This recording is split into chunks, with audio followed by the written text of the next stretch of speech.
Bonjour. Donc, on commencera dans 5 minutes. Je vous donne encore 5 minutes. D'accord? Donc, je vais écrire un message.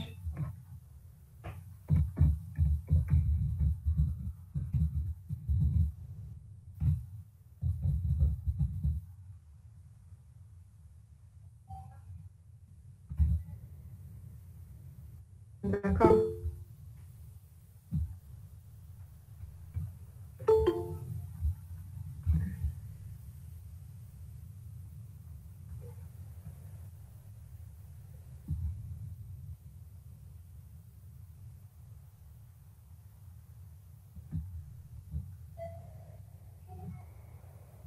Donc, ça ne se fait pas automatiquement. Je vais activer. J'aurai l'écran.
Bonjour.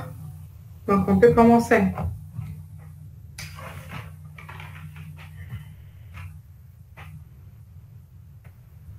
Donc, on commence la série 3.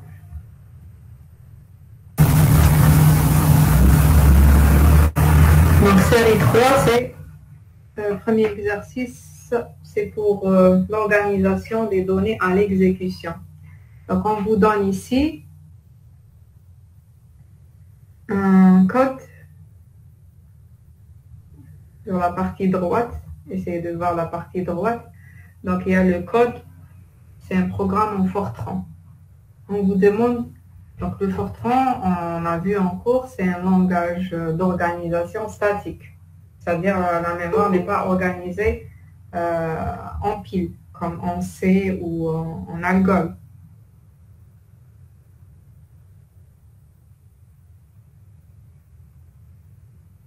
D'accord. Donc, on vous demande de donner les zones de données du programme principal, du SP et du common. Donc, SP, c'est-à-dire les procédures qui existent ici. Donc, on a combien de procédures? On a la procédure SAB. D'accord. Et on a une autre procédure, c'est la procédure MULT. On a deux procédures. Donc, on a vu en Fortran que pour le programme principal, il y a une zone de données. D'accord. Pour chaque procédure, elle a une zone de données à part. D'accord. Donc, on a une... bon, qu'est-ce que je vais faire ici? Donc, insérer un... Qu'est-ce que je vais insérer? Un tableau bon.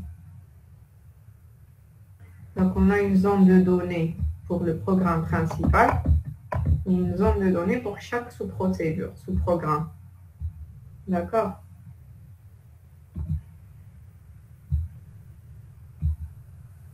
Donc, ça, zone de données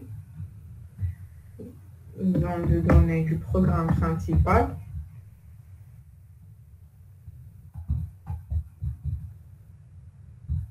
Et on a une zone de données pour chaque procédure. On a dans cet exercice deux procédures. Donc, zone de données de code SAP. Donc, je vais regarder SAP et MULT. SAP et MULT. Donc, vous allez me dire qu'est-ce qu'on va retrouver dans chaque zone. Donc, il peut me dire qu'est-ce qu'on va retrouver dans chaque zone. Zone de données du programme principal, de SAP et de MULT, selon cette portion de programme. Qu'est-ce qu'on va retrouver?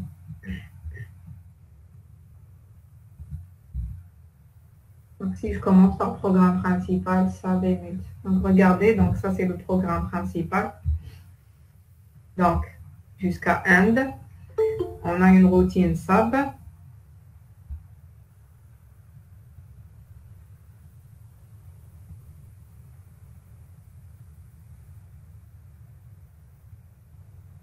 Donc, SAP avec deux paramètres X et Y. SAP routine MULT, donc c'est la définition. Donc, on a dit que donc ça c'est la définition de la fonction. Donc, ça, c'est les paramètres formels. Et les paramètres avec lesquels je vais faire l'appel, c'est les paramètres effectifs. D'accord? Par exemple, SAB ici, X et Y, c'est des paramètres formels avec lesquels je définis ma procédure ou ma fonction. Et les paramètres avec lesquels je vais appeler, c'est des paramètres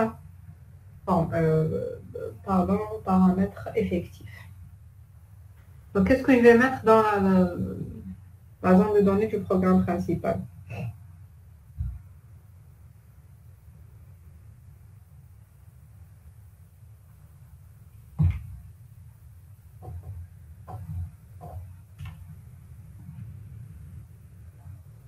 Qu'est-ce que je vais retrouver? Je vais retrouver les variables qui sont déclarées dans le programme principal. Dans les zones de données de SAB et de MULT, je vais retrouver les paramètres, les variables qui sont déclarées les zones de données dans la partie de chaque procédure. Qu'est-ce que je vais retrouver ici?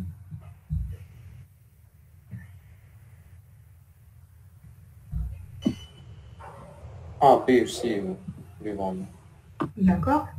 Donc, normalement, je vais retrouver dans la zone de données du programme principal, comme votre camarade a dit, je retrouve les variables A, B, C, F, J, K, N. D'accord. Et je retrouve, donc ça, c'est des vecteurs. D5, c'est-à-dire c'est un vecteur de 5 entiers.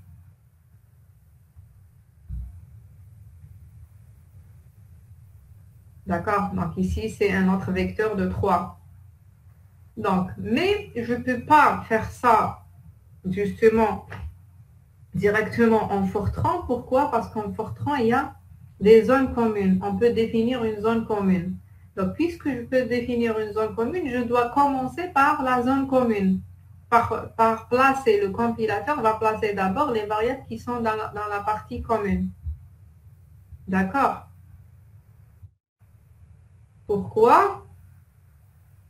Parce que pour voir le reste, donc les variables qui sont dans la partie commune, après le reste, je vais le mettre dans les autres zones de données.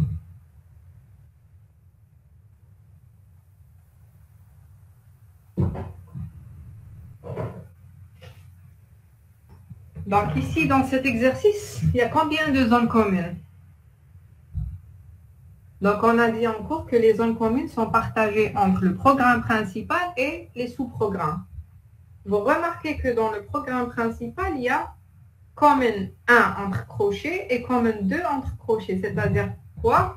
C'est-à-dire il y a deux zones communes. Une qui est partagée entre le programme principal et la sous-programme SAB. Pourquoi je sais que... Donc, si on a une seule, si vous voulez utiliser une seule zone commune en Fortran, vous pouvez ne pas mettre le nom de la zone commune. Donc ici, puisqu'il y a deux, j'ai aussi dit cette remarque encore, puisqu'il y a deux zones communes, donc je vais mettre commune 1 ou bien un nom. Donc vous pouvez mettre le nom de la zone commune, je ne sais pas, quand c'est 1 ou autre chose, une variable. Donc ça, c'est le nom. Donc j'ai mis 1, vous pouvez mettre autre chose. Donc commune 1 est partagée entre le programme principal et la routine SAP. Et commune 2, elle est partagée entre toujours le programme principal et l'autre procédure, c'est-à-dire mult. D'accord? Donc, qu'est-ce que je vais faire? Dans la partie commune, je vais mettre deux zones communes, commune 1 et commune 2. Je vais mettre les variables d'abord déclarées dans la zone commune, donc qui doivent apparaître dans l'ordre d'apparition, c'est-à-dire A d'abord, ensuite J. A dans la... D'accord?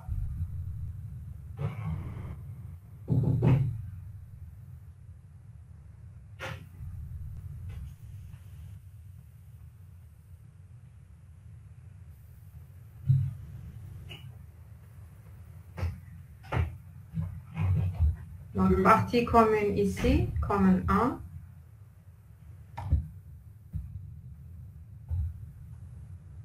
Donc, je vais mettre ici commune. Juste pour...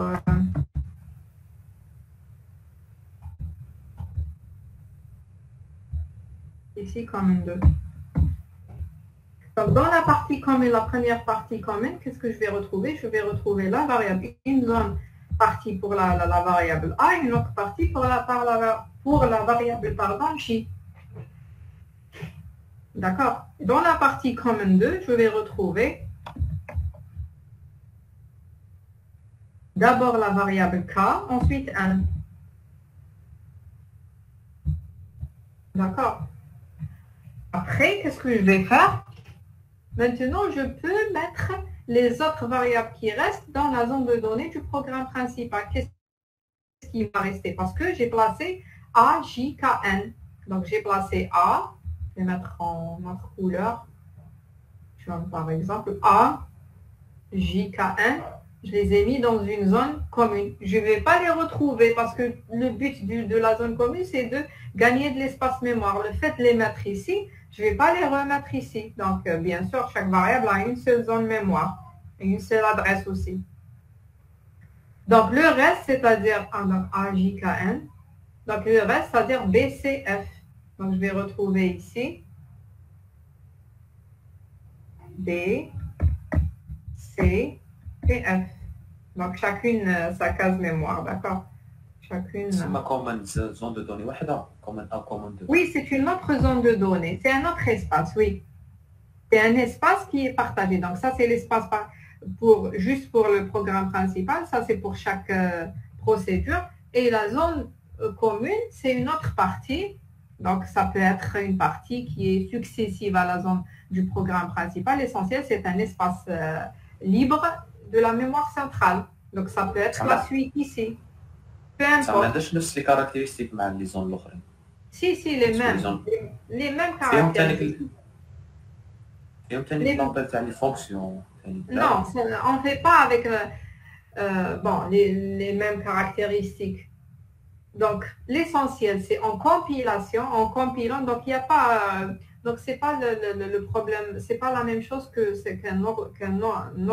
organisation, dynamique.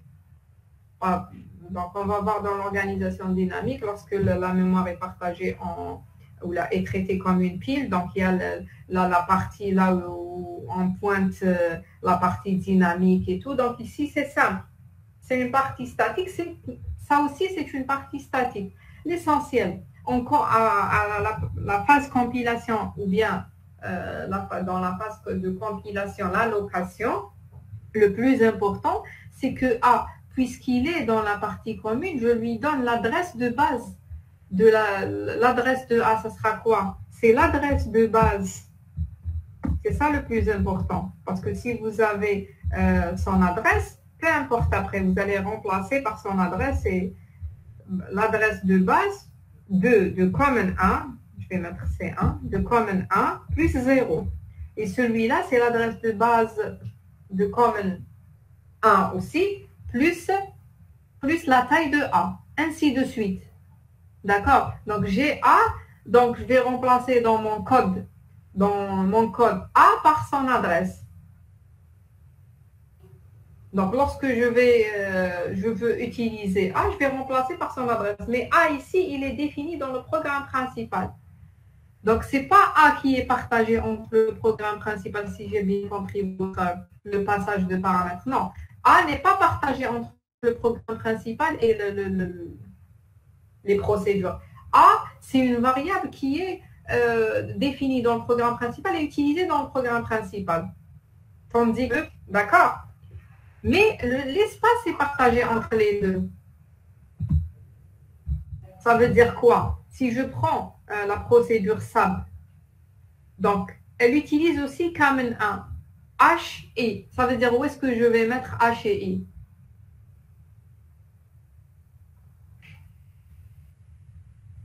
Common. Common 1 ou 2? 1, non. Oui, bien sûr, common 1. Mais à quel espace? Donc, regardez, ici, je vais mettre A. Ici, je vais retrouver J. Où est-ce que je vais retrouver les autres? C'est-à-dire H et I.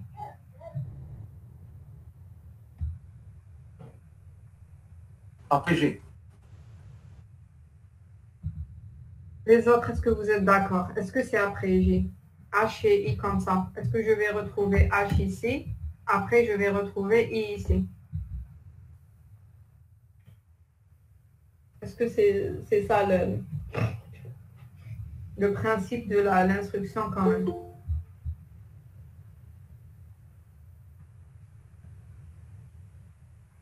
Donc, l'instruction quand même, son principe, c'est de partager. C'est une zone qui est partagée entre les deux.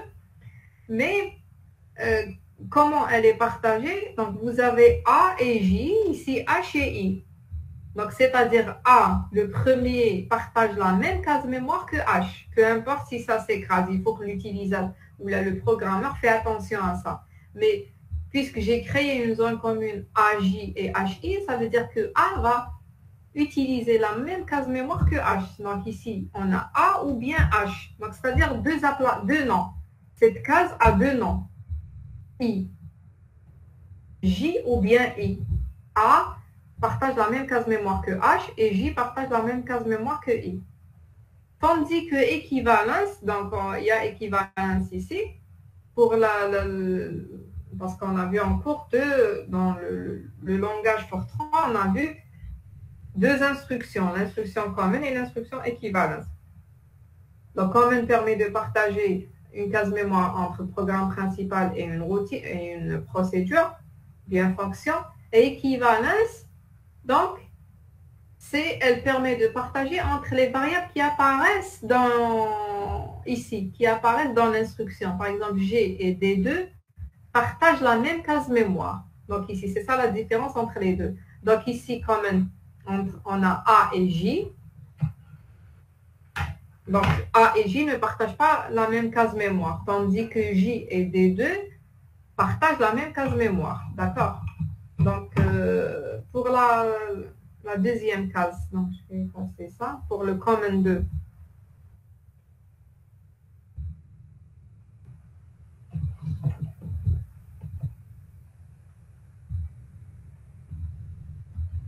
Donc common 2, qu'est-ce que je vais retrouver dans common 2?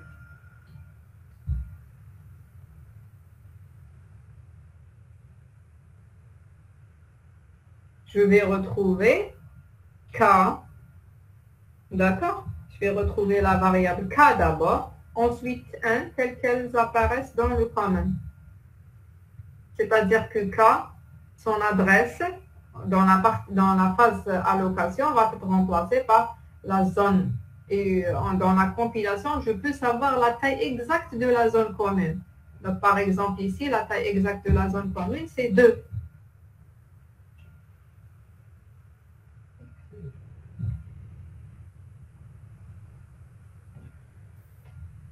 D'accord, je peux savoir donc jusqu'à maintenant qu'il y a deux cases mémoire. Donc on va voir la suite. Donc K et N. Après, qu'est-ce que je vais mettre?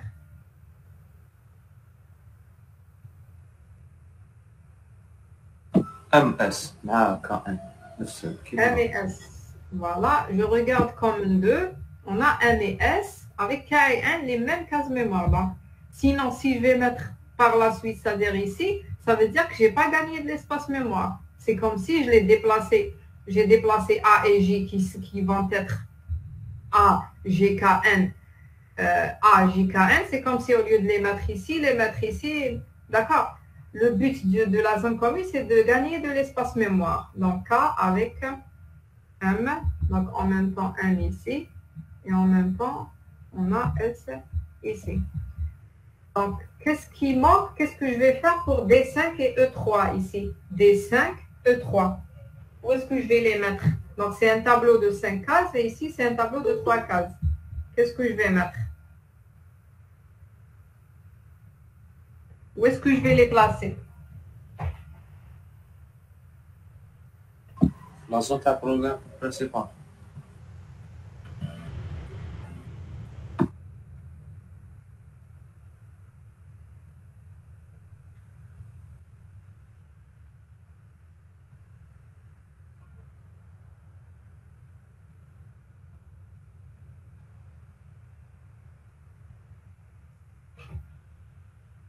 Je m'excuse, j'ai pas entendu la réponse. Donc ça, j'ai pas entendu. La zone تاع programme principal. La zone du programme principal, qu'est-ce que je vais mettre? Les deux tableaux. Donc avant de mettre les deux tableaux, qu'est-ce qu'on va mettre? Donc on a traité les variables qui sont dans common.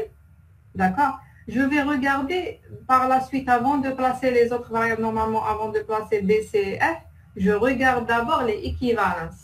D'accord? Équivalence, pourquoi équivalence? Parce que ça se peut que A, ou bien ceux qui sont là, B, C et F, ils sont équivalents à d'autres variables qui sont là. Donc, je vais les mettre dans la zone commune. D'accord? Donc, je regarde équivalence. Équivalence entre G et D2. D2, ça veut dire la deuxième case du tableau. Donc, on a D5, la deuxième case. Donc, on a D1, D2, D3, D4, c'est D5. Donc, D2 et G sont équivalents.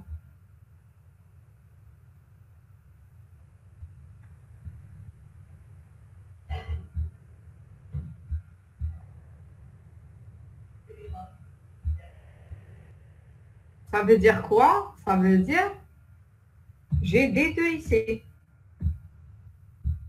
D'accord? C'est G ou bien I ou bien D2. Pourquoi? Parce que D2 est équivalent avec J. J'ai aussi une autre équivalence entre D4 et E1. Où est-ce que je vais la mettre? D4 et E1. Comment je vais mettre tout ça? Qu'est-ce que je vais faire?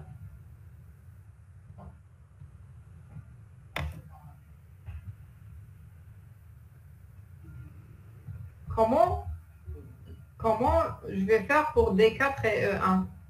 Une équivalence entre D4 et E1. Ou bien, où est-ce que je vais mettre les éléments du tableau E? Dans les trois éléments, E1, E2 et E3.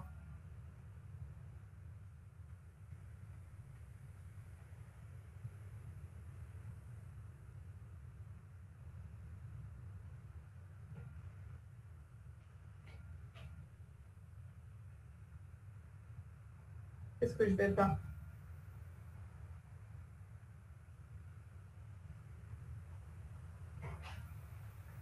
Vous n'avez pas de réponse. Un essai. Donnez-moi une proposition. فين عليكم في الشات؟ Pardon? Ah, il y a des propositions en chat. D'accord, je vais regarder. On remplit d'abord les D1, D2, D3, D4. Après, le D4 avec le E1. Où est-ce que je vais remplir, Mahiddin? D1, D2, D3, D4. Où est-ce que je vais les mettre?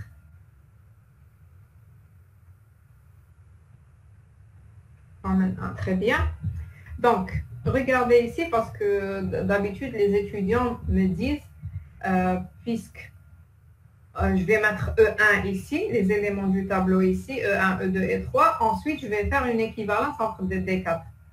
Donc, puisque D2, il est là, dans la zone commune, qu'est-ce que ça veut dire? La deuxième case du tableau. Il ne faut pas oublier que les éléments du tableau, je ne peux pas retrouver un élément du tableau ici et un autre élément ici. Il faut qu'il soit dans une zone contiguë, c'est-à-dire puisque D2 ici, c'est-à-dire que les autres éléments du tableau sont là.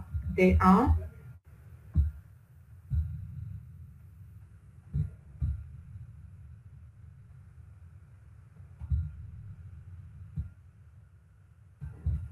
D1, D2, D3, D4, il y a D5. D4, D3, D4, et je vais rajouter ici une colonne.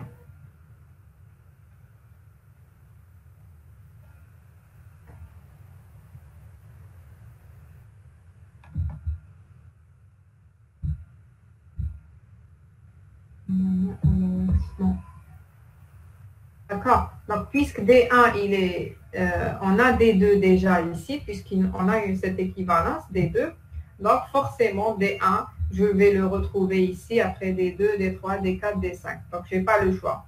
Après, on a une équivalence entre D4.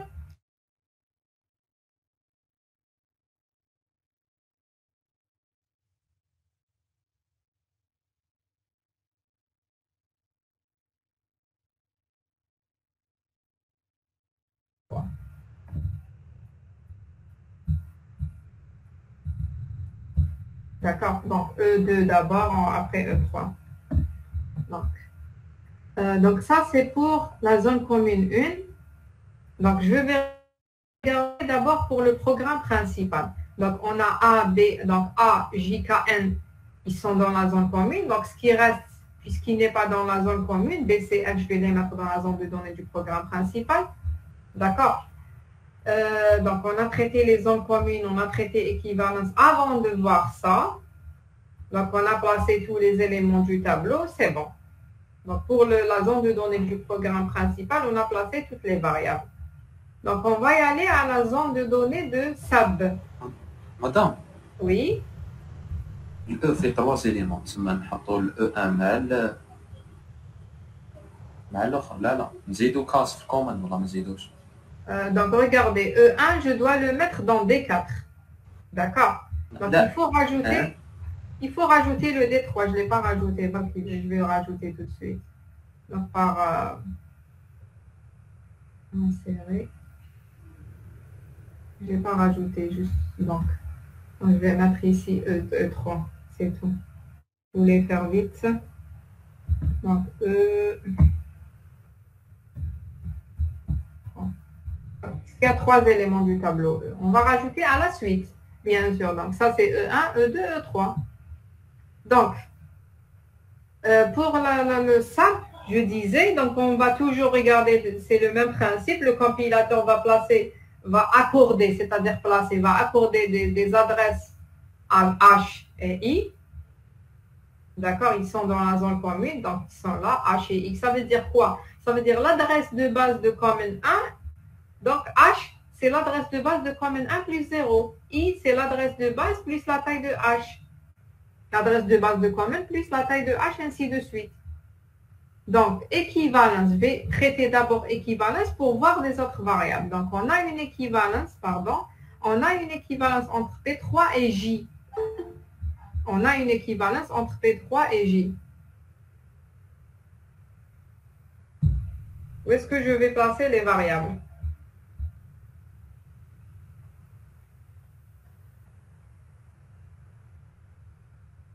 Qu'est-ce que je vais faire ici?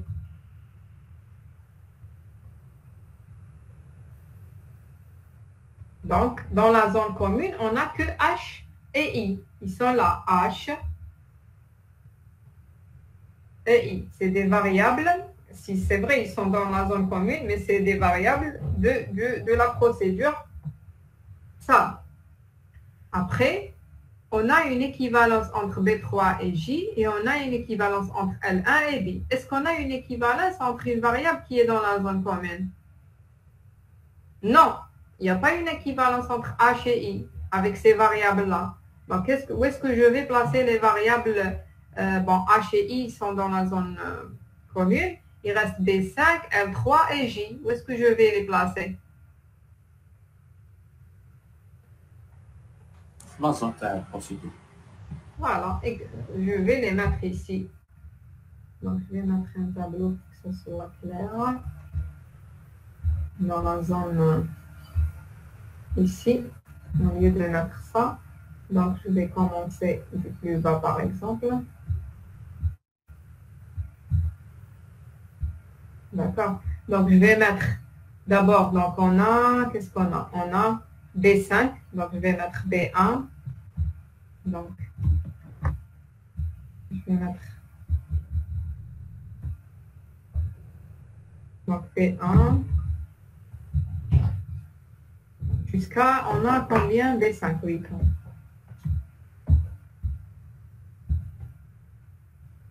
Donc, 1, 2, 3, 4, 5. D'accord. Je regarde l'équivalence. Donc, j'ai une équivalence entre B3 et J. Donc, B3 et J. Je vais mettre ici. D'accord. Ensuite, je vais placer L3, mais je suis toujours dans la zone de données. Donc, L3, j'ai une équivalence entre L1 et B4. Donc, B4, il est là. Et L1. D'accord. J'ai une équivalence entre L1 et B4. Donc, ici, c'est B5. Et 2. D'accord. Donc, qu'est-ce que je vais faire pour... donc, j'ai placé HI dans la zone commune. J'ai placé tous les éléments de B, les éléments de L. Donc, puisque ça, c'est L1. Donc, ici, j'ai un L2 et L3. D'accord. Et j'ai placé aussi J. Donc, j'ai placé tous les éléments de SAP. Je vais regarder, ils sont quelque part là. Bon. Donc, qu'est-ce qui reste pour SAP? Donc, il ne faut pas oublier, puisque c'est une fonction. Donc, il y a toujours, il ne faut pas oublier, donc ici, il n'y a pas des paramètres. Donc, il y a les paramètres de passage, puisque le programme principal va appeler une procédure. Donc, il y a d'abord les paramètres de retour.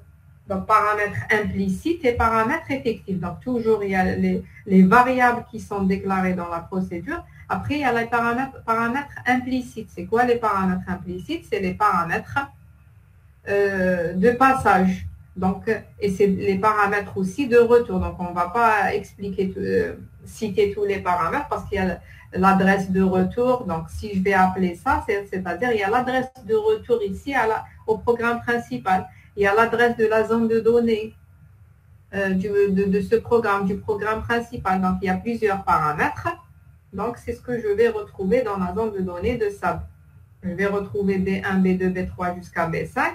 Il y a une équivalence, regardez, il y a une équivalence entre B3 et J. D'accord?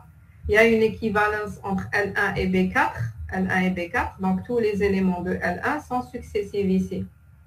Il y a les paramètres implicites.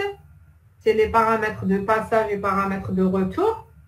On ne va pas citer. Et il y a les paramètres effectifs. Paramètres effectifs, c'est les paramètres avec lesquels je vais appeler ma fonction. C'est la variable avec quoi j'ai appelé la fonction SAP, c'est les paramètres P et F. Donc, donc, vous pouvez noter comme vous pouvez ne pas noter B et F parce qu'il y a d'autres paramètres. Normalement, c'est B et F. Les paramètres effectifs, c'est les paramètres avec lesquels j'ai appelé ma fonction. D'accord? Donc, ça, c'est pour ça. La même chose pour mult. Donc, mult, je vais placer d'abord les variables dans la zone commune. Donc, il y a M et S, ils sont dans la zone commune 2.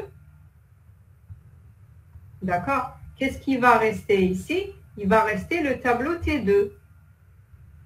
Donc, il n'y a pas une équivalence. Donc, T2, on va le retrouver dans la zone ici. Donc, il y a aussi les paramètres implicites et effectifs. Donc, zone de données de mult, on va retrouver quoi? On va retrouver le tableau T1, T2. D'accord? Mult, je vais retrouver T1 et T2. Et je vais retrouver paramètres implicites et paramètres effectifs. Donc, ici, je ne sais pas pourquoi j'ai mentionné X et Y, il n'y a pas. Parce que j'ai déclaré quelque part. Parce qu'il faut déclarer. C'est pourquoi j'ai mis X et Y. Parce que normalement, je déclare X et Y ici. D'accord? Je les déclare à ce niveau-là. Je ne l'ai pas déclaré, mais lorsque vous avez... Donc, c'est des pointillés. Ce n'est pas un programme. Normalement, je déclare X et Y ici. Normalement, d'accord? Mais puisqu'ils ne sont pas là, donc on va mettre donc juste les variables qui sont déclarées. Donc, c'est-à-dire T1, T2, parce que M et S sont dans la partie commune. Et on va mettre paramètres implicites et effectifs. Donc, les paramètres effectifs, c'est les paramètres d'appel de la fonction mult, c'est F et J ici. D'accord? Donc, ça, c'est les appels. Les variables. À chaque fois que je vais appeler, c'est-à-dire plusieurs appels. في البروغرام برينسيبال عندنا كول ميلت اف جي كان زعما يكون عندنا كول ميلت d'autres variables زعما E C ولا ما بعدليش. Oui, je vais mettre au lieu de FG, je vais mettre EC. Mais il y a deux, puisque la fonction elle est définie avec deux paramètres. Il y a toujours deux, soit FG ou bien CD ou autre chose. Non, لا زعما ندير كول ميلت اف جي وموراه كول ميلت سي اف ولا ما بعرفش. Non, si je vais mettre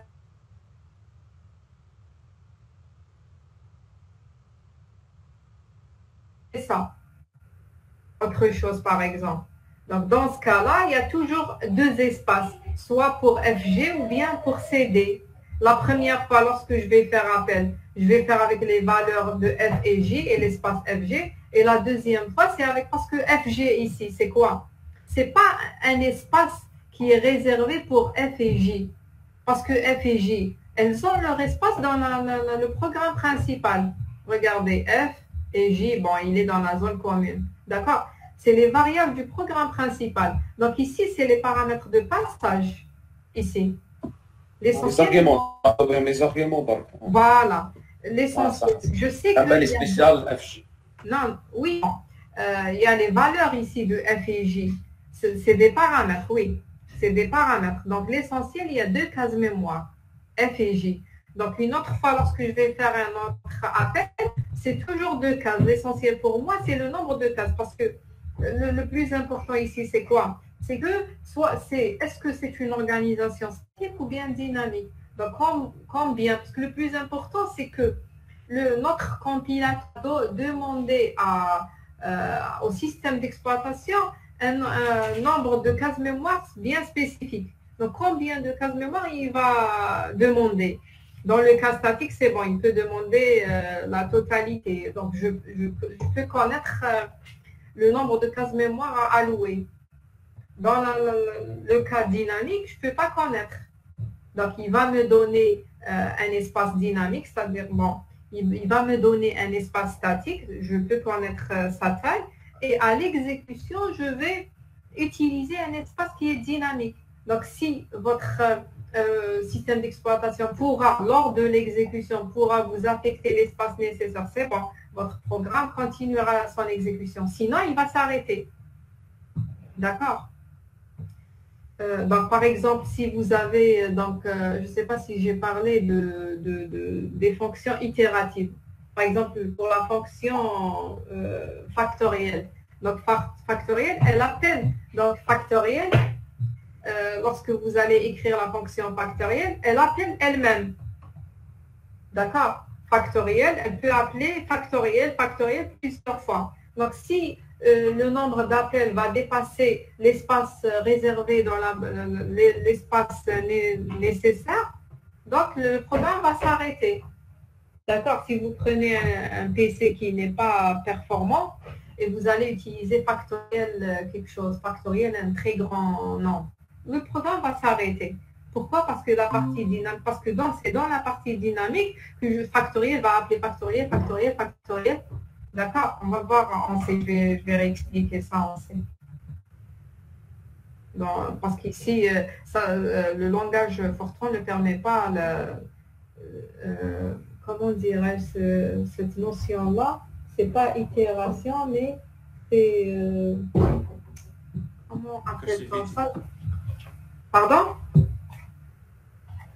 Comment on appelle ça? J'ai dit que dans le Fortran, on ne peut pas faire ça. Bon, je vais me rappeler du nom. Récursivité, yani? Non, c'est pas la récursivité, mais bon, je vais me souvenir du nom. Dynamique, non, c'est pas dynamique. Récursive. Oui, la récursive, oui. Normalement, récursivité, oui. Parce que le langage Fortran n'accepte pas, les sous-programmes ne sont pas récursifs. D'accord? Donc ça, c'est pour le... Donc, il reste une dernière question dans cet exercice, c'est ça, question B. Donc, vous avez les deux programmes. Parmi les deux programmes, lequel est invalide?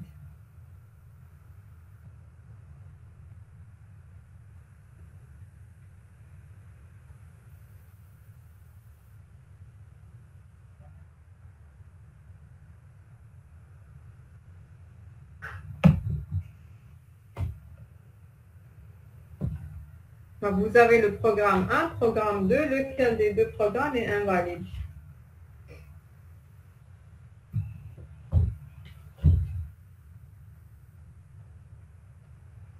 Donc, essayez de donner ce qu'il y a dans la partie ou bien dans la zone commune pour voir lesquels des deux programmes. Il y a un problème ici, il faut voir c'est quoi le problème.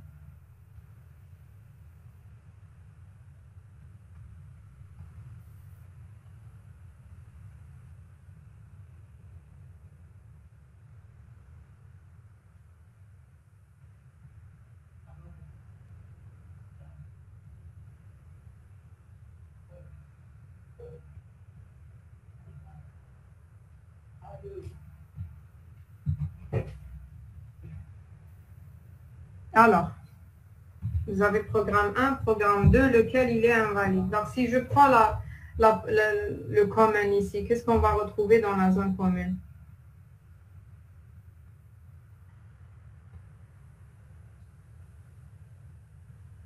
Si je prends une zone commune, donc ça c'est par exemple pour le programme 1, je vais enlever ça, on va enlever ça. Donc ça c'est 1 et l'autre pour 2. Qu'est-ce que je vais retrouver? Donc pour le programme 1, donc ils sont à peu près la même chose, sauf la différence entre les deux, c'est que ici il y a B1, équivalence de B1, ici équivalence B3. D'accord? Donc ici, qu'est-ce que je vais retrouver dans la zone commune?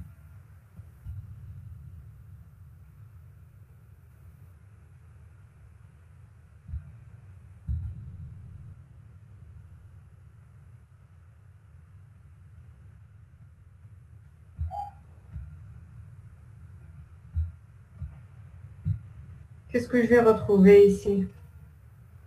Donc, A, c'est un vecteur. D'accord?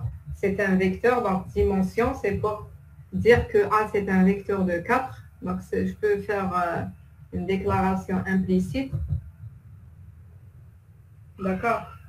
Les variables, donc c'est pour dire que A, c'est 4 cases. Et B, donc c'est un vecteur à 6 cases.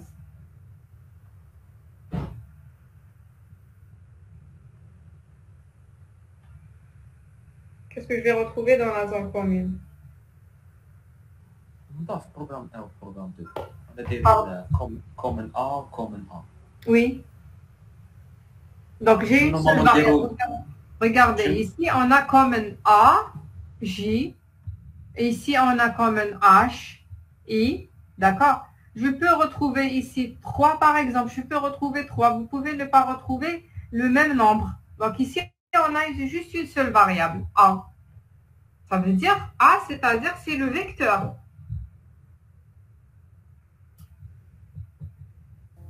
Donc, deuxième invalide.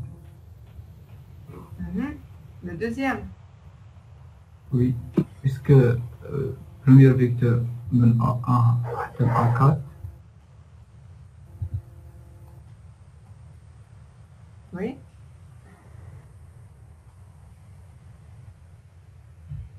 C'est pourquoi il est invalide? C'est vrai, il est invalide. Pourquoi? Regardez. Donc, common A, ça veut dire quoi? Donc, ici, on n'a pas dit lequel, common A, lequel des éléments de A, c'est-à-dire, je vais retrouver ici, donc A1. Donc, il y a combien d'éléments? 4.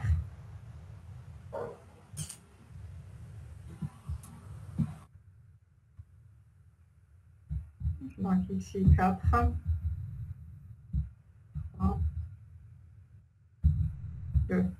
Donc, la même chose pour le deuxième cas.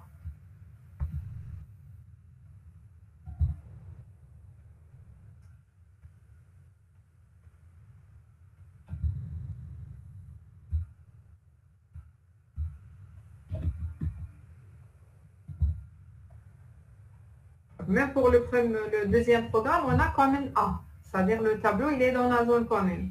Donc, pour le premier programme, on a une équivalence entre A2 et B1. Donc, A2 et B1. D'accord? Pour le deuxième programme, on a une équivalence entre A2 et B3. Au lieu de B1, on a B3.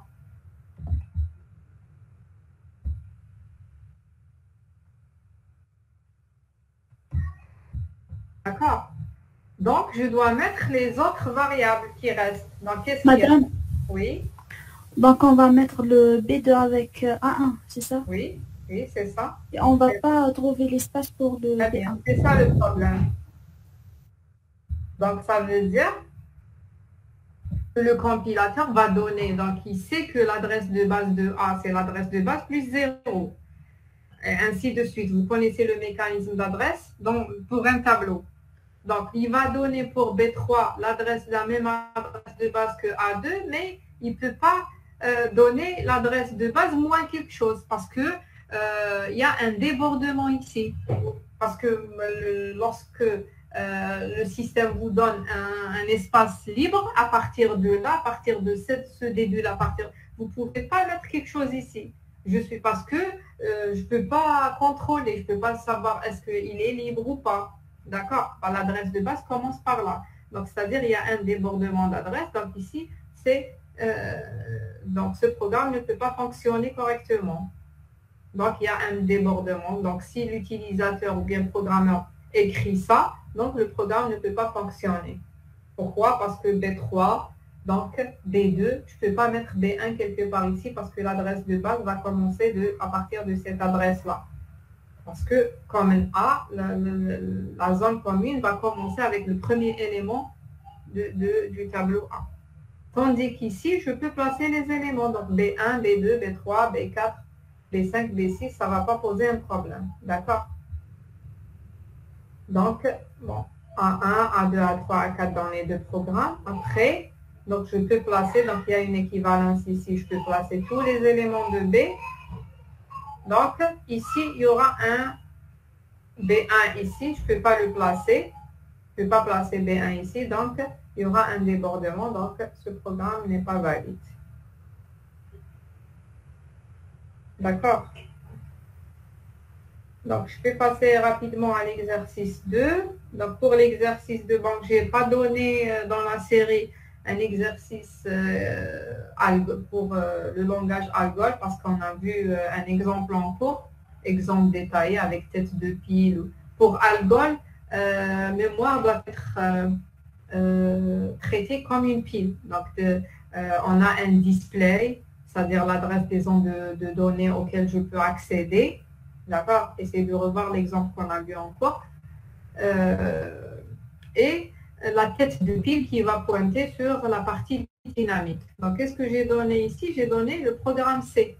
J'ai donné un programme en C. D'accord?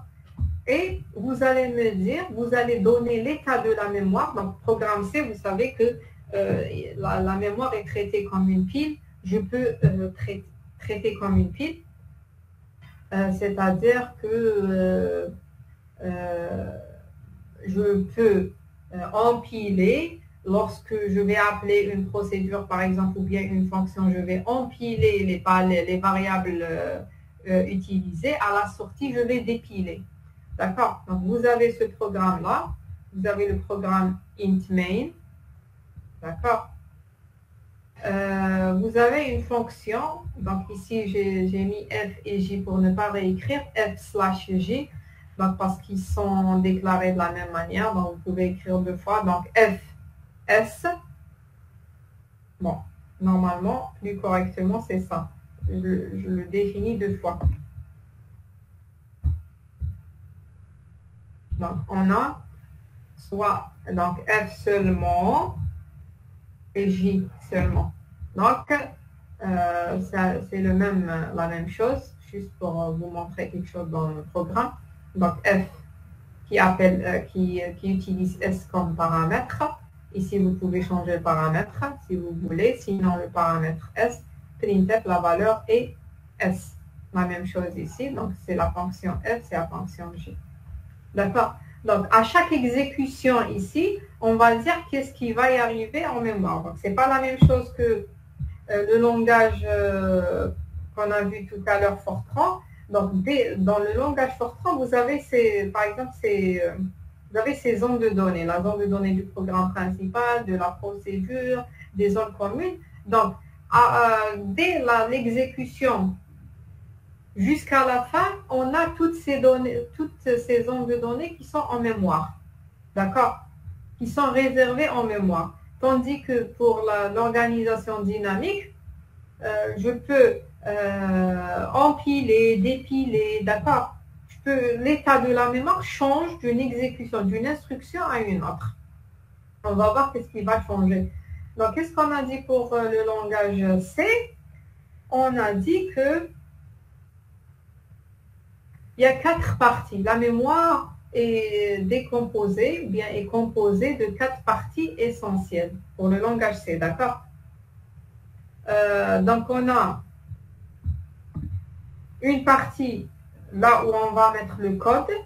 Ce code-là, bien sûr, en code objet. Donc, c'est-à-dire transformer d'abord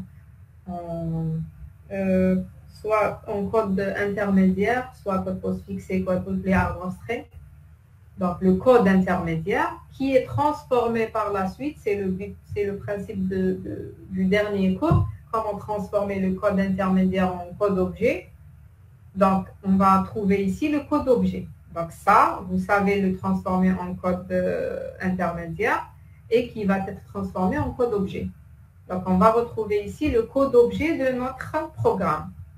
Il y a une partie pour les données permanentes, c'est-à-dire les données globales.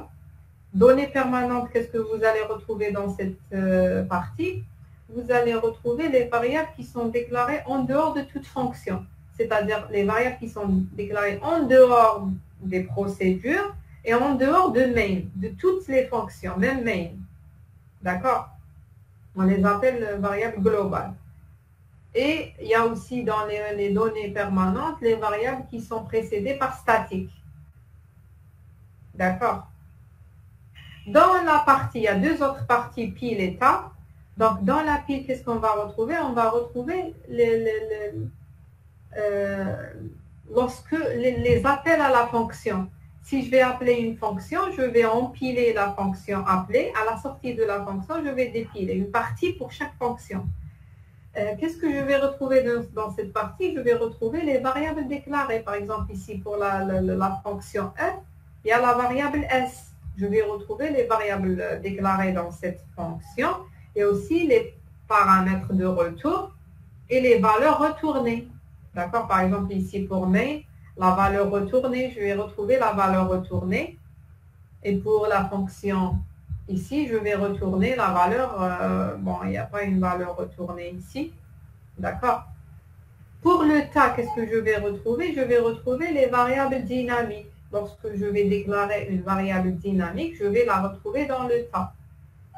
Donc, pour les variables dynamiques dans le langage C, on utilise des instructions pour utiliser la partie tas.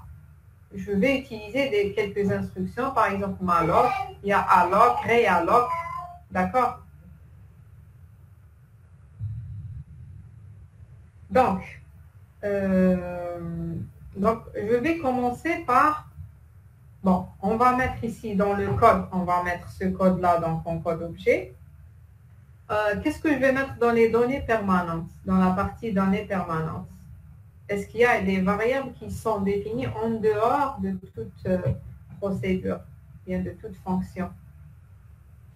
Qu'est-ce que je vais mettre? Est-ce qu'il y a des variables que je vais placer dans les données permanentes?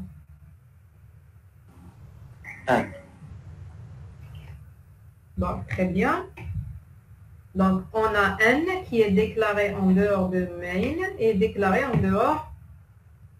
D'accord? On a n qu'on va mettre dans la partie permanente. Donc, j'ai terminé avec le code. Dans les permanentes, il n'y a que n qui est en dehors. Donc, ça, c'est la fonction main. Elle est en dehors de main et en dehors de cette fonction. En dehors des deux fonctions f et j. Donc, je commence par main. J'exécute la fonction main. Qu'est-ce que ça veut dire, j'exécute la fonction main? C'est-à-dire, dans la pile, je vais réserver un espace pour la fonction main et ses paramètres. Ses paramètres et ses variables déclarées, d'accord? Donc, tout ça, c'est la pile. D'accord? Tout ça, c'est la pile, même avec cet espace. Donc, je vais réserver un espace pour main. Donc, qu'est-ce que je vais mettre ici? Je vais mettre les variables. Par exemple, C ou C. Je vais retrouver C ici. Donc, après l'exécution de C, char C, je vais retrouver C. Après, je vais appeler printf. Qu'est-ce qui va y arriver? Si je vais appeler printf. Dans la pile, hein, qu'est-ce qui va y arriver après l'exécution de printf? Donc, c'est une fonction printf. Je vais l'empiler. Donc, il y a main qui va appeler printf. Qu'est-ce que ça veut dire empiler après main? C'est-à-dire main, elle est en cours d'exécution et celle qui est en haut de la pile, elle est en cours. C'est ce que je suis en train d'exécuter maintenant. Et main, elle n'est pas encore terminée, qui va appeler printf. D'accord? J'ai main qui va appeler printf. D'accord? Donc, à la sortie, si je termine l'exécution de printf, je vais dépiler ça. D'accord? Et je vais empiler. Donc, je vais dépiler d'abord. Normalement, je dépile d'abord. J'ai empilé printf. À la sortie, je dépile. D'accord? Je ne vais pas laisser. Lorsque je suis dans F, il ne faut pas laisser printf. Parce que je sors, c'est bon. Après, je vais appeler la fonction f, voilà, c'est-à-dire un espace est réservé dans la pile toujours, donc tout ça c'est la pile, un espace est réservé pour la fonction f et ses valeurs, donc ici dans la partie main, il y a la valeur retournée, il y a les paramètres de retour, d'accord? dans la partie F aussi. Donc, je vais venir à la fonction F ici. Donc, on a la variable, qu'est-ce que je vais retrouver ici? Je vais retrouver la variable S.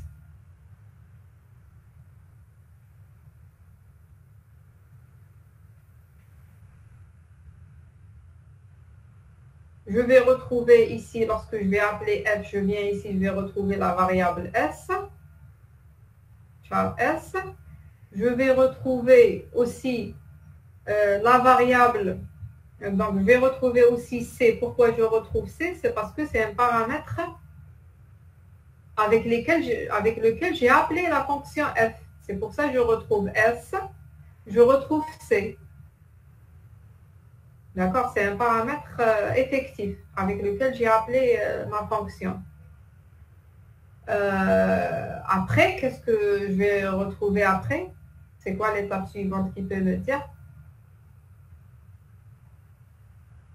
C'est bon, j'ai mis S ici et aussi C. Printf. Voilà, je dois empiler printf. Donc, on a un printf après, je dois empiler printf. Donc, à la fin, lorsque j'exécute printf et je sors, je vais dépiler printf avec ses paramètres. Donc, il y a paramètres de retour.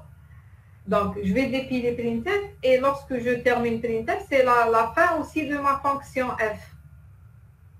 Donc, je dépile printf, après je dépile f et toutes ces variables, c'est-à-dire je libère cet espace réservé pour la fonction f. Donc, je libère d'abord l'espace réservé pour printf. Donc, j'avais ici printf. Je libère l'espace réservé pour printf. Je suis là.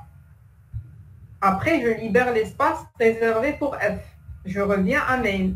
Parce que après f, et bien sûr, dans f ici, il y a l'adresse de retour. L'adresse de retour ici. J'ai sauvegardé dans cet espace l'adresse de retour vers cette adresse-là. Lorsque je termine l'exécution, je reviens ici. تما كنعيطوا للفونكسيون نديروا لادريس دو روتور بلي فاريابل تعطيك. Donc, pour chaque fonction, même pour main, d'accord? J'ai expliqué encore, vous pouvez revenir. Donc, il y a quoi? Il y a les variables déclarées pour chaque fonction, main ou autre. Il y a les variables déclarées, par exemple ici, C, ainsi de suite. Il y a les variables déclarées, il y a la valeur retournée, par exemple ici dans main, il y a la valeur 0 et généralement pour les fonctions, je retourne des valeurs. Il y a la valeur retournée ou les valeurs retournées. Il y a la valeur retournée parce que les autres, si j'ai plusieurs dans C, ça va être des paramètres. Il y a les paramètres. Il y a les paramètres, donc paramètres de retour, l'adresse de retour. Il y a les paramètres de passage, par exemple ici C. D'accord? Tout ça, je vais le retrouver dans l'espace réservé pour une fonction donnée. Donc, à la sortie de F, je vais libérer cet espace. Je reviens à main. Et à l'exécution, donc j'ai cette adresse, je reviens ici. Donc, ça, c'est l'appel à la fonction G. L'appel à la fonction G, je vais appeler, c'est-à-dire après main, je vais empiler la fonction G. La fonction G, bien sûr, avec le paramètre C et aussi avec les variables S, la variable S déclarée dans G, donc S, C, bien sûr, l'adresse de retour, c'est-à-dire ici, l'adresse de retour. Lorsque je termine, je vais me rendre ici. D'accord? Je viens à G. Je suis en train d'exécuter G. C'est bon, j'ai placé S. Donc, je vais empiler printf de la même manière. Je vais empiler printf. À la sortie de printf, je vais dépiler printf. Et c'est la fin aussi, je vais dépiler ça. Je dépile d'abord printf. Ensuite, je dépile G. Je vais revenir à main à cette adresse-là. Lorsque je reviens à main, ça sera une fonction scanf. Je vais empiler scanf avec toutes ces variables et toute la valeur à l'adresse de retour. Donc ici, d'accord. Je sors, je termine scanf, je dépile scanf. Je dépile. Donc normalement, il y a une... donc ici, je dépile, c'est-à-dire je reviens à main. Je vais mettre ça en noir. D'accord. Ensuite, l'instruction qui vient après, ça sera l'instruction malloc. Malloc qui permet de réserver un espace dans la partie ta. Malloc, c'est une instruction qui me retourne. Qu'est-ce qu'elle va retourner? D'abord, pour paramètre, elle a le nombre de cases mémoire à allouer. Donc ici, on a n fois n entier fois n. Donc, c'est-à-dire, il y a n entier, n. Donc, si je vais mettre 5, ça veut dire que je vais réserver 5 entiers. Si je vais mettre 6, 6 entiers. Et où est-ce que je vais allouer je vais les allouer donc, dans le pointeur. Qu'est-ce qu'elle va me retourner l'instruction malloc? Elle va me retourner un pointeur A. Un pointeur qui va pointer donc A lorsque j'exécute ça. C'est-à-dire j'aurai A. Où est-ce que je vais avoir A? Où est-ce que je vais avoir c'est une variable, c'est un pointeur d'entier. Où est-ce que je vais mettre A? La pile. Oui, je ne vais pas mettre dans ta, mais dans la pile. Où est-ce que je vais la mettre? Dans quelle partie? Données permanentes. Main. Voilà, parce que c'est une variable qui est déclarée dans la partie de main. Donc il y a C, il y a A. D'accord, donc il y a C, après il y a la variable A. Il y a C et il y a la variable A. Donc A, c'est un pointeur sur un entier. D'accord? C'est un pointeur qui pointe sur un entier. Madame, Oui? علاش هاد لي اسمه لا لوكاسيون ديناميك نديروها في الطا والطا هو ياك جراف برك جراف نورمال علاش درناه في الطا وشنو لافونتاج تاعنا كي نديرو في الطا علاش ما درناه زعما اسباس نورمال نقولوا او لي اسباس نديرو زعما دي طابلو ولا دي كاز ميمور نحطو فيه كامل الطابلو تاعنا. Qu'est-ce que vous avez compris par temps? J'ai pas compris pourquoi vous n'êtes pas d'accord que c'est le temps. لو تا هو الهيب ياك Quoi? C'est quoi? هيب اون انجلي ياك جراف لا Le vide. نو هيب اون انجلي. Ah oui, c'est le heap, oui. H-E-A-P. Oui. هو جراف. On le met لا dans لا le heap. هو جراف في الطا لا Non, c'est un espace mémoire. Donc, les quatre parties, c'est des espaces mémoire. Donc, lorsque je vais appeler heap, structure de données كيما اللي نعرفو. regardez, le tas, non, regardez, hein. Le code, donc ces quatre espaces, ces quatre parties, c'est des espaces mémoire. Seulement la pile, le cas de pile, je vais empiler et empiler selon l'appel aux fonctions. Mais pour le tas, c'est un espace libre, là où je vais, donc c'est pas la même chose que la pile. D'accord? C'est un espace que votre système d'exploitation vous donne pour allouer, pour mettre des informations. Et comment vous allez allouer des informations, c'est en utilisant des pointeurs. Même en Java, c'est en utilisant des pointeurs. En C, c'est en utilisant des pointeurs. Je pointe sur cet espace. Parce que ce n'est pas la suite. Ce n'est pas 5000. Par exemple, ici 5001 ou 5004 ou 5000. D'accord? Donc, je pointe. Ça peut être ailleurs en mémoire. تسمى لو تا نقصدو به نورمال ستركتور ماشي ستركتور دو دوني اللي نعرفوها حنا. Qu'est-ce que vous connaissez comme heap? C'est quoi? C'est un tableau? لا c'est un graphe le Non. C'est pas un... Non. C'est juste un espace mémoire vide. Et j'ai compris maintenant. Donc, c'est juste un espace mémoire que je vais appeler le temps. On a en cours les propriétés, donc c'est pas un graphe, c'est pas les nœuds, non, c'est pas ça. J'ai compris ce que vous voulez dire. C'est juste un espace mémoire. D'accord? Vous pouvez... c'est des zones mémoire, tout simplement. C'est tout. D'accord? Seulement que la différence entre tas et pile, c'est que la pile, l'accès à la pile, il est rapide qu'un accès au temps. Donc, j'ai donné en cours, je vais revenir après sur ça. Bon. C'est chapitre... C'est quel chapitre? 5, 4. Organisation.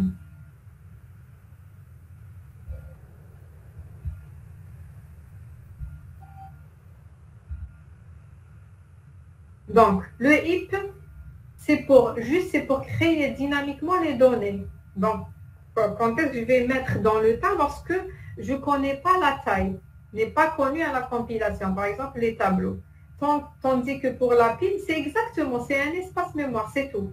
C'est pour stocker les variables en cours d'exécution, empiler les contextes d'exécution, ou bien les fonctions d'exécution. D'accord? Donc, vous avez ici la pile des détails, si vous voulez. Donc, il est stocké dans la RAM, comme le tas aussi, il est stocké dans la RAM. Les variables créées dans la pile, ils seront automatiquement désalloués. C'est-à-dire, automatiquement, à la sortie d'une fonction, je vais désallouer ou bien je vais dépiler. À la sortie de printf, je vais automatiquement dépiler. D'accord? Elle est plus rapide. L'accès à une pile est plus rapide à allouer par rapport aux variables sur le tas. D'accord? Donc, il y a ici des détails que vous pouvez voir encore. Si vous avez des questions, je peux les poser après. Donc, on s'est arrêté là dans la fonction malloc qui permet d'allouer dans l'espace. Donc, toujours lorsqu'on ne sait pas la taille de notre tableau ou bien lorsqu'on utilise malloc, je vais allouer dans l'espace temps, le heap. D'accord? Quand est-ce que j'utilise le heap? Donc, si on n'avait pas l'instruction malloc, je ne touche pas à ça.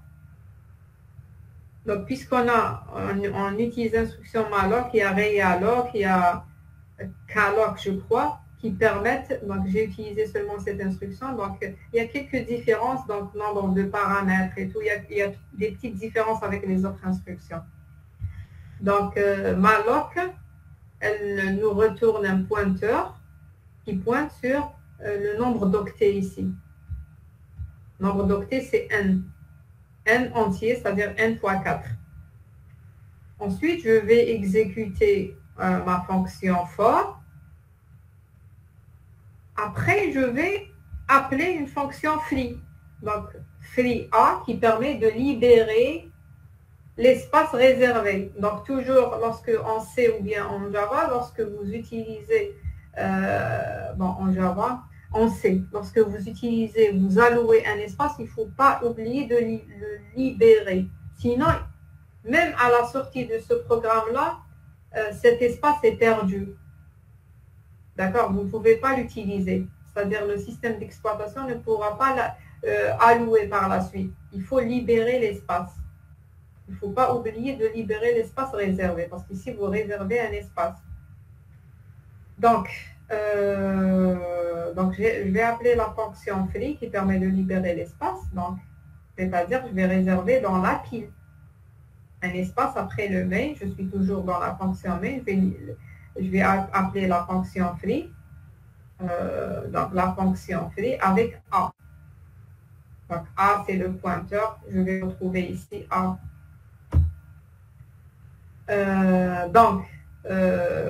Qu'est-ce que j'allais dire aussi? Oui. Free A, qu'est-ce qu'elle permet de faire? Elle permet de mettre dans A nul, libérer d'abord cet espace parce qu'ici A, il a une adresse donnée, par exemple 1500. Il pointe vers l'adresse 1500. Donc le fait de mettre free, ça veut dire que je libère ça.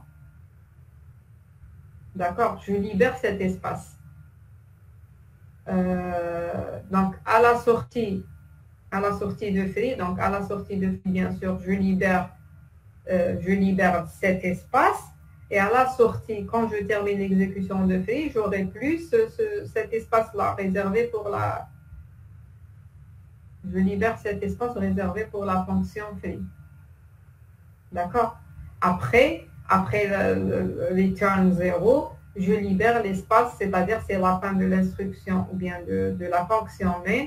Je libère l'espace réservé pour main, c'est-à-dire il n'y a plus la variable C, il n'y a plus la variable A. Donc, je reviens ici. Donc, je libère le main, je reviens aux données permanentes. Et ça sera à la fin de notre programme, je libère tout l'espace. Bien sûr, si je n'ai pas exécuté ici free A, ça veut dire que même si à la fin de mon programme, je libère tout l'espace, il reste les 1 octet qui sont réservés par A, ils restent toujours en mémoire. Et ça sera un problème. définitive pour la mémoire. D'accord? Donc, est-ce que vous avez des questions jusqu'ici?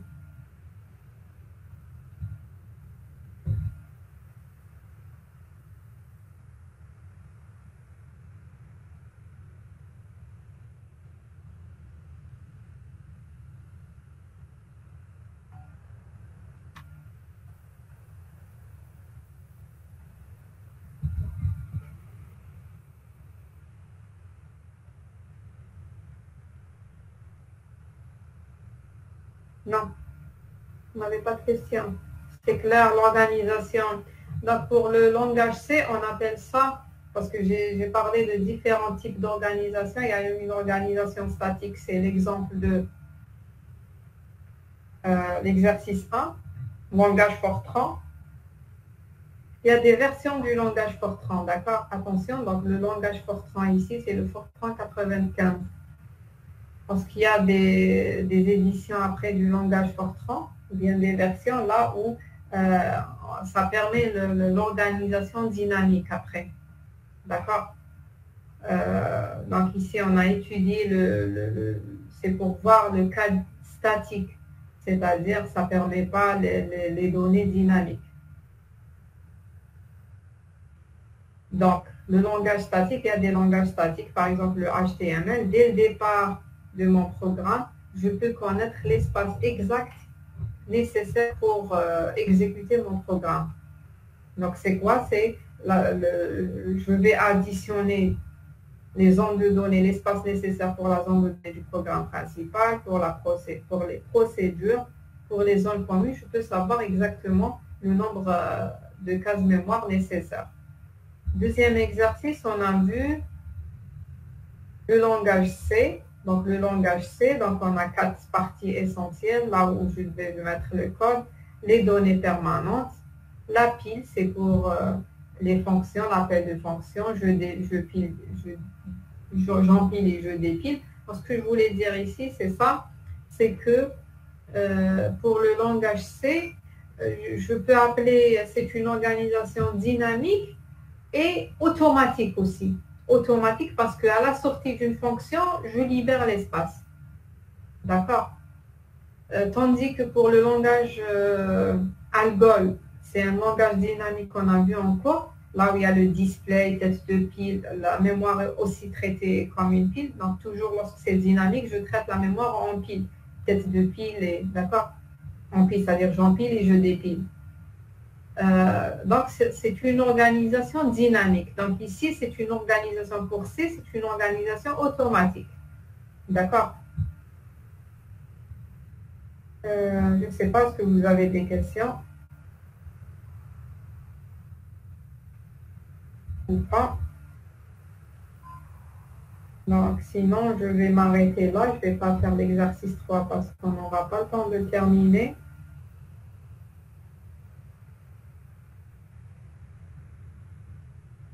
D'accord. Donc, pour l'exercice 3, il nous reste l'exercice 3. Ça concerne...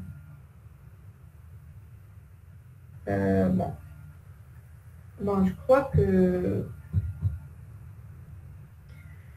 j'ai demandé la matinée à ce qu'on fasse une heure cette semaine, soit mercredi ou jeudi. Votre camarade m'a dit peut-être que c'est jeudi l'après-midi. Jeudi après-midi. Donc, pour terminer, pour pouvoir faire le test la semaine prochaine en présentiel. Donc, soit je vais faire l'exercice 3. Donc, il nous reste pour la semaine prochaine un cours et un TD. C'est-à-dire, ce que j'ai prévu, c'est un cours et un TD pour terminer l'exercice 3. Exercice 3 et 4 pour le TD. Et en cours pour terminer le dernier cours, génération de code d'objet. Donc, j'aimerais bien faire soit le cours ou le TD dans la séance de demain ou après-demain. Et la semaine prochaine en présentiel, on sera à l'aise, on pourra faire soit le cours ou bien le TD, un des deux avec le test, c'est-à-dire 1 heure de cours et 1 heure de test.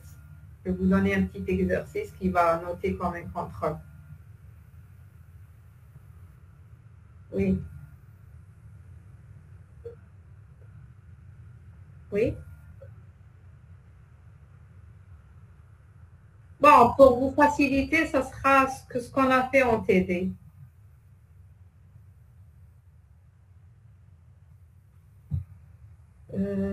Série 3, bon. Ce qu'on a fait aujourd'hui.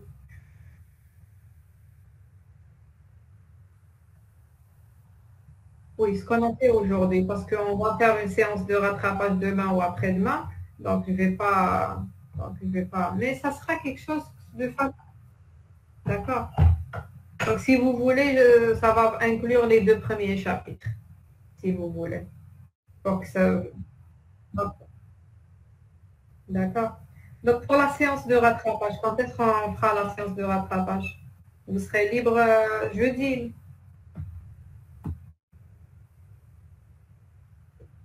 D'accord. Ok. D'accord. Ok. Allez, je vous laisse si vous n'avez pas de questions.